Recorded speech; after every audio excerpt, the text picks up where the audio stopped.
It started with a letter from the HOA. I had been retired for several years, enjoying my little corner of the neighborhood, tending to my flower beds and keeping an eye on my property. I opened it with a cup of coffee in hand, expecting the usual reminders about paint colors or lawn height. But this time, the message was different. Your culvert is missing. Immediate action required. I blinked and reread it, certain my eyes were playing tricks on me. My culvert, missing. I'd lived here for over 2 decades, and I knew every inch of my property.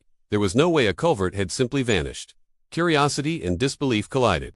I walked to the spot where the HOA claimed the culvert should be. My knee-high grass hid the ground beneath, but I could see nothing, no evidence of any pipe or channel. I thought perhaps it was a misunderstanding, a clerical error. I even considered that maybe some minor erosion had obscured it over the years. But the HOA's tone was sharp, insistent, and threatening fines if the issue wasn't resolved. They made it clear that my property was now in violation, and I felt a flicker of frustration. I wasn't one to back down, especially after decades of being a conscientious homeowner. I called my neighbor, Frank, a retired civil engineer who knew more about culverts and drainage than anyone I'd ever met. I told him about the letter, and he chuckled. Missing? Let's take a look before you send them a reply. Something smells fishy. We walked the property line together, measuring and probing the ground carefully. Everything seemed normal. There was no sign of a culvert at all. That's when Frank suggested we call in a contractor to dig a small test hole.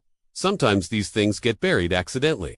It happens more than you'd think, especially if the HOA has done work over the years, he said. We hired a local excavation team to do a careful dig where the HOA claimed the culvert should be. The morning the workers arrived, I felt a mix of excitement and dread. I had no idea what we would find or if the HOA's claim was just a bureaucratic scare tactic. As the first shovel struck the soil, a loud clang echoed through the yard. My heart skipped a beat. We cleared more dirt and realized the sound came from something solid below metal or concrete, covered with years of packed earth. The workers looked at each other and nodded. They knew they had found something unusual. I could barely contain my curiosity as they unearthed the object. To my astonishment, it was my culvert, perfectly intact but buried beneath a thick layer of dirt and construction debris. He inspected the edges and followed a faint path of disturbed soil toward the HOA's property line.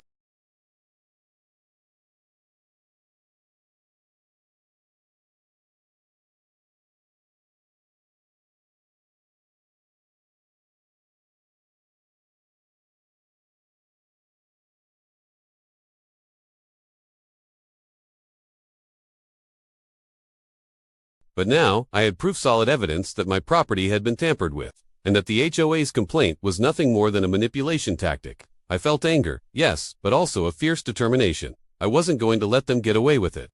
The next step was documenting everything. I took photographs from every angle, mapped the site, and recorded the workers' findings. I contacted the county inspector, who arrived promptly and confirmed what we had discovered. The culvert had been there all along, functioning properly, and its sudden disappearance was impossible without deliberate interference.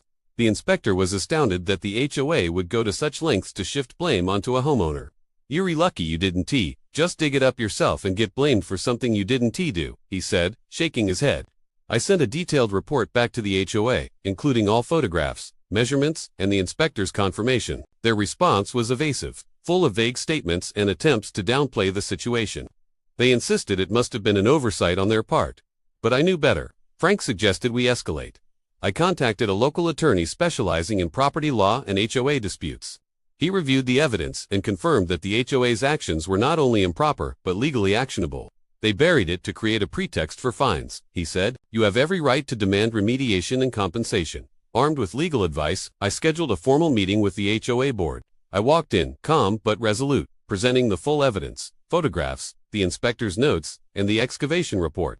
Board members shifted uncomfortably as I laid out the timeline of their actions and the consequences of burying the culvert. I explained the damage, the inconvenience, and the sheer audacity of accusing me of losing a culvert that had been tampered with by them. There was silence in the room as the weight of the proof settled. After several tense hours of negotiation, the HOA agreed to a resolution.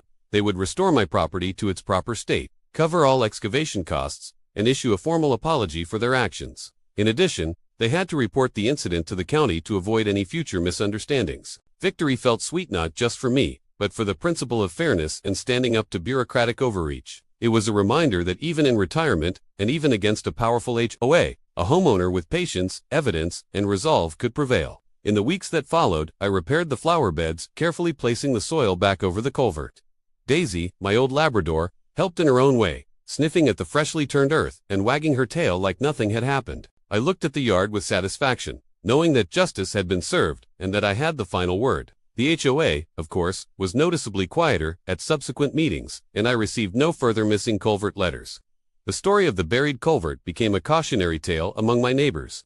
Many reached out privately, saying they had faced similar petty accusations from the HOA and were inspired to document and protect their own properties. I realized that standing up wasn't just about winning one dispute, it was about empowering others to know their rights and insist on fair treatment. Over time, my story circulated through neighborhood newsletters, local social media groups, and even county forums, always ending with the moral: never take a homeowners association at face value, and always verify their claims.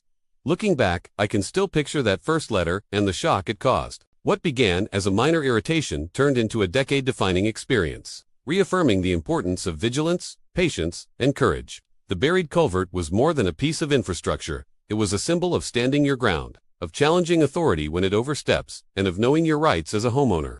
Retirement had brought me peace, but also the unexpected thrill of an HOA showdown, and the satisfaction of seeing justice prevail. If you enjoyed this story, please like and subscribe for more unbelievable HOA tales, neighborhood mysteries, and real-life homeowner victories. I'd love to hear from you. Tell me where you're watching from in the comments, and share your own HOA experiences.